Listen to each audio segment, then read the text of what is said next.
Hi folks, and welcome back to my channel. And in this video we're going to look back on the BMW 310, and I've had this bike now for over 6 months and I've been using it for at least 10,000 kilometers.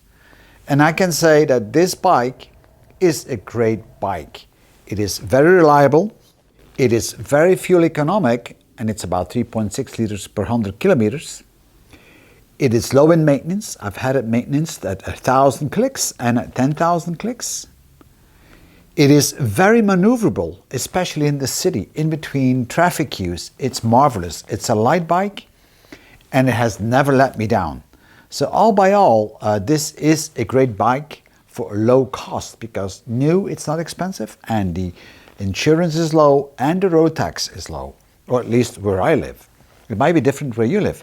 However, this bike has some negative points as well. And in my case, I have experienced a few issues that I want to share with you because I think it's important to mention those negative points. The first and the most critical point, or the most annoying part, are the vibrations. If you're driving the bike and you're doing around 7,000 RPMs, the vibrations of the engine, and it's kind of normal because it's a monoblock, it's a monocylinder. The vibrations, they ripple through the frame and you feel it on the handlebars. And it's really vibrating. And while it's doing that, your hands after a while fall asleep. You get this tinkling feeling in your hands and you lose the touch of your hands. And that's very annoying, especially if you're going to drive on prolonged rides on the highway or something like this. So you need to drive 15-20 minutes or half an hour at 7,000 or more RPMs, and then you're going to have that feeling. In fact, if you look closely to the levers of the brakes and the clutch, you'll see them vibrating very heavily. So that to me is a very annoying point. It makes the ride very uncomfortable on extended journeys on highways or areas where you have to do a lot of RPMs. Now, I have to say that the footrests are fine. They are very well protected against vibration, and I have never had an issue. However, the passenger footrests is another issue. The passengers that I had on my bike, they all complained about tinkling feet, and that was because of the vibrations.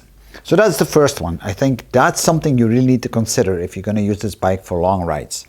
The second thing that I found about this bike is that it is a bit on the edge of speed. What I mean with that is if you drive on the highway, you want to go with the flow, and the flow is typically about 120 clicks an hour. If you do that with this bike, then you're revving it up between 7,500 and 8,000 RPMs, and the red line is 10,000. So you can imagine that it's like feeling that you're going full throttle all the time. So if you drive 100 clicks for 1 hour or 50 minutes, whatever, at that high RPM value, then it doesn't feel right.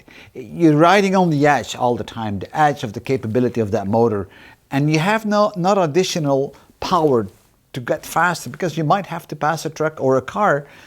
And in fact, you have a little bit of power, but not a lot. And I was able to crank it up to about 140, 145, but then you're really getting to the red line, and you shouldn't be doing it. And I really wonder if driving on a highway for an hour in one row at 8,000 RPMs, this is really something we should do with this bike. So if you're going to use this bike for long commutes on the highway and high speed, I don't think this is the right bike for that. But okay, the bike is designed as a city bike, so it's not really suitable for a commuter bike with long distances at high speed. The third issue that I experienced was that the bike tends to stall once you take off with it. Because it's idling at 2,000 RPMs, and that's quite high, I found that high for idle. You got to be careful when you put it in first gear and you take off. You have to play with the clutch and the throttle. And after a while, you get the swing of it. So it's not really a big issue, but it still is an issue in the beginning, and it can be embarrassing. And I was embarrassed a couple of times when I stalled the bike. And the last thing that I found with this bike was that the shifting.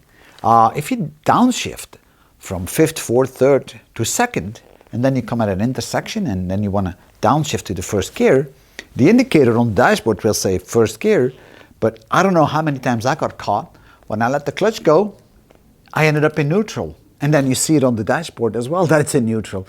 So the downshifting from the second to the first gear, if you look on the dashboard, it's not always accurate. You think you're in the first gear, but you're not. You're in neutral. And that, of course, can lead to dangerous situations.